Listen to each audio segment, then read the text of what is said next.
मुझे बाहर जाने की अनुमति दीजिए। मान जा मेरे बच्चे, मान जा बच्चा।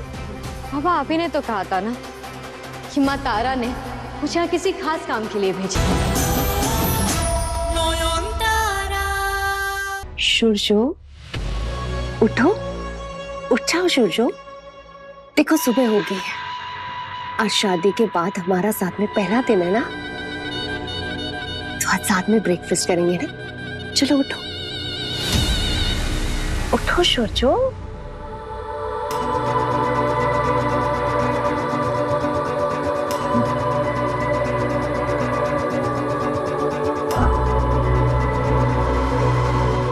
कुछ काम था मुझे, भूल रहा हूँ कुछ। क्या हुआ? मुझे कुछ करना था, पता नहीं क्यों ऐसा लग रहा है। कुछ बहुत इंपॉर्टेंट काम था, लेकिन सही से याद नहीं आ रहा है।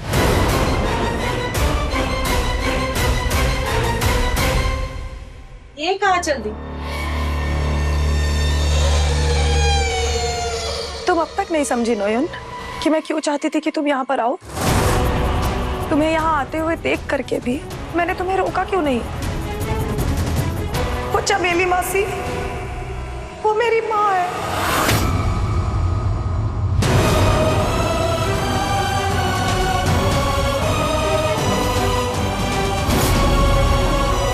मैं इस धंधे में नहीं आना चाहती थी, इसलिए मैं यहाँ से भाग गई थी। रास्ते में मेरा एक्सीडेंट हो गया, मेरी लाश लावारिसों की तरह पड़ी हुई थी। याद करने की कोशिश करो नयन, इसीलिए मैं तुम्हारे पास आई थी, तुम्हारी मदद मांगने के लिए कि तुम मेरी लाश मेरी माँ तक पहुंचा दो। याद करने की कोशिश करो नयन। मेरी माँ को अभी तक नहीं पता है कि मैं मर चुकी हूँ। वो आज भी मुझसे उतना ही नाराज है।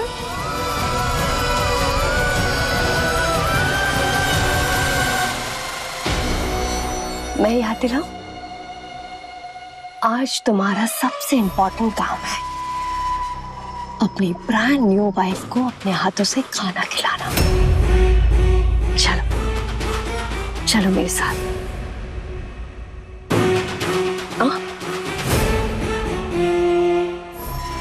आराम से, आराम से। चलो, मैं हूं ना।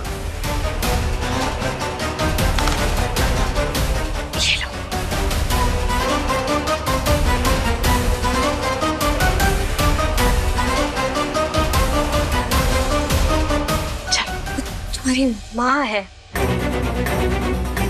इसीलिए वो तस्वीर। देखा देखा इसका नाटक, ये फिर से शुरू हो गई। रानी किससे बात करते रहती है? तो क्या मैं सच में भूतों को देख सकती हूँ? पर आपकी लाश, मतलब आपका मृत शरीर आपकी माँ तक कैसे पहुंचाऊंगी? कहाँ है आपका शरीर? परी महल में। परी महल?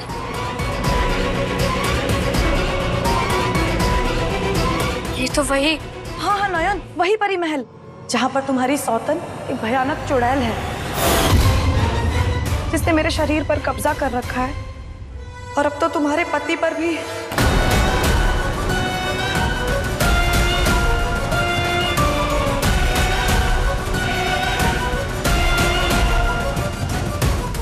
सौतन, शरीर, परी महल, पति।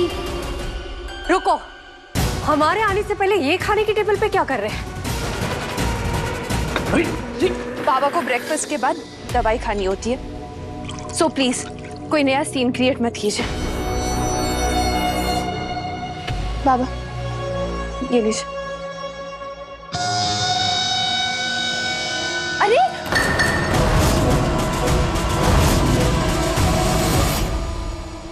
आप ये क्या कर रही है? अब से इस परी महल के कर्ता धर्ता हम हैं, मिस्टर एंड मिसेस सूरजो सेनगुप्ता।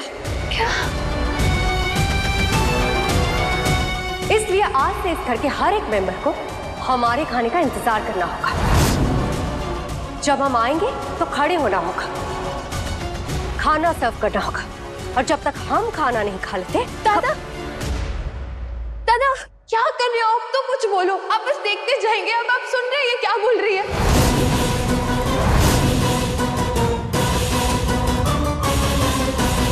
ये क्या बोल रही हैं आप?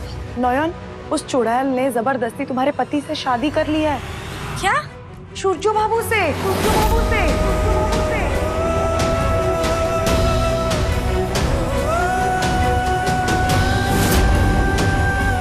सूरजो बाबू?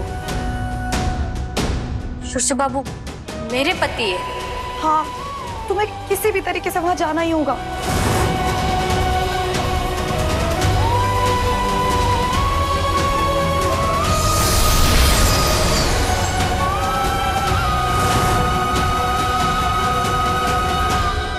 समझ गई मोहर?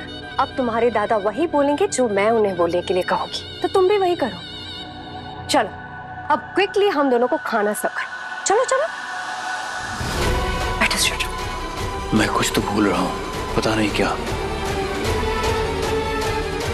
पता नहीं शावली भी क्या कर रही है दादा के साथ। आ गया साहेब लोग। करो करो सेवा करो। ये लीजिए। क्या हुआ बाबा, आप मुझे रोक क्यों रहे?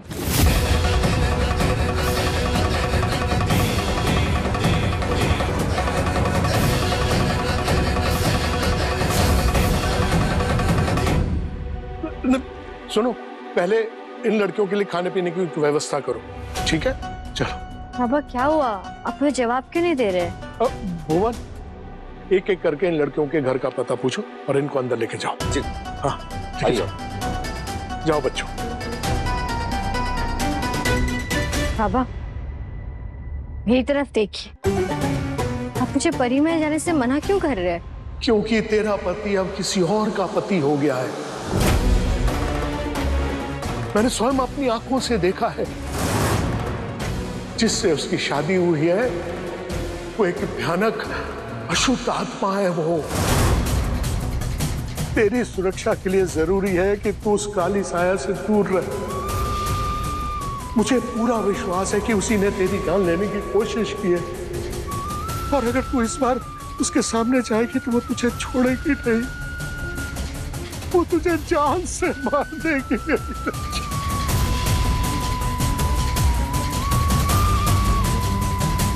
आने दो नौहन को।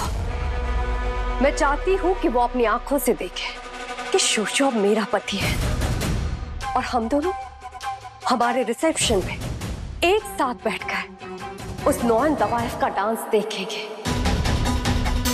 और सूरजो उसके सामने होकर भी उसका नाम तक याद नहीं कर पाएगा। बड़ा मजा आएगा, और इस घर के लोगों को भी बहुत उम्मीद है ना नौहन से कि वो वापस आएगी और उन्हें बचा लेगी। तो आज मैं उनके सामने भी साबित कर दूंगी कि नौयन की औकात अब इस घर में एक नाचने वाली से ज्यादा तक की नहीं रही है। और उसके बाद वो चमेली उसके बाल पकड़ के उसे घसीट के यहाँ से निकाल देगी।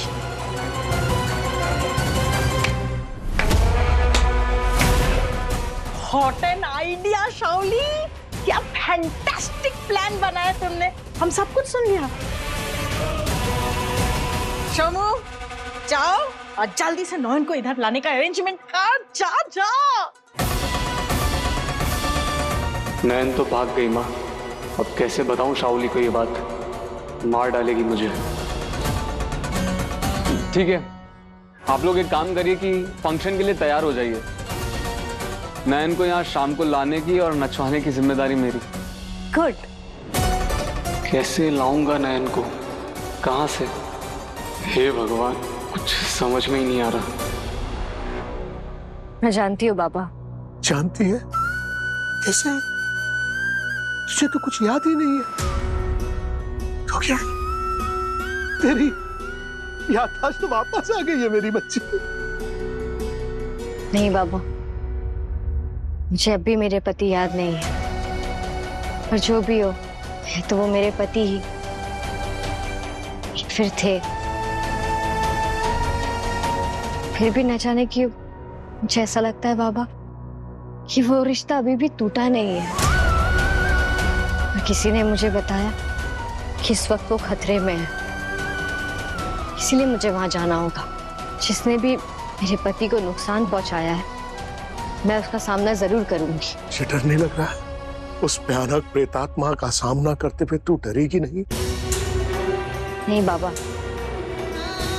मेरी क्या पहचान है अभी, क्या अस्तित्व है? कुछ भी नहीं। तो जब होने के लिए कुछ है ही नहीं तो डर किस बात का? नहीं, मैं एक चिता से उठाकर तुझे दूसरी चिता पर नहीं लेटा सकता। वो परिमहल तेरे लिए चिता बन जाएगी। नहीं, मैं तुझे जाने नहीं दूंगा। कोई है? कोई है? सुनो, ये जानी नहीं चाहिए तारा बाहर। इसे जाने मत देना। नहीं बाबा, ऐसा मत कीजिए, मुझे बाहर जाने की अनुमति दीजिए। मान जा मेरे बच्चे, मान जा बच्चा। बाबा, आप ही ने तो कहा था ना कि माँ तारा ने मुझे यहाँ किसी खास काम के लिए भेजा। जैसे उन लड़कियों का उद्धार करना, ये भी माँ की इच्छा थी। मान लीजिए कि वैसे ये भी माँ का आदेश है कि मैं उस अशुभ आत्मा का सामना करूं और अपने पति को उसके अशुभ छाया से बाहर निकालूं। मुझे जाने दीजिए बाबा। क्या आप इस बात से इनकार कर सकते कि माँ ने मुझे ये जिम्मेदारी भी सौंपी है? तो फिर मुझे जाने दीजिए ना बाबा।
पड़े वो करो, खून बहाना पड़े बहा दो, लाशें बिछानी पड़े बिछा दो, पर मुझे मेरी लड़कियां वापस चाहिए।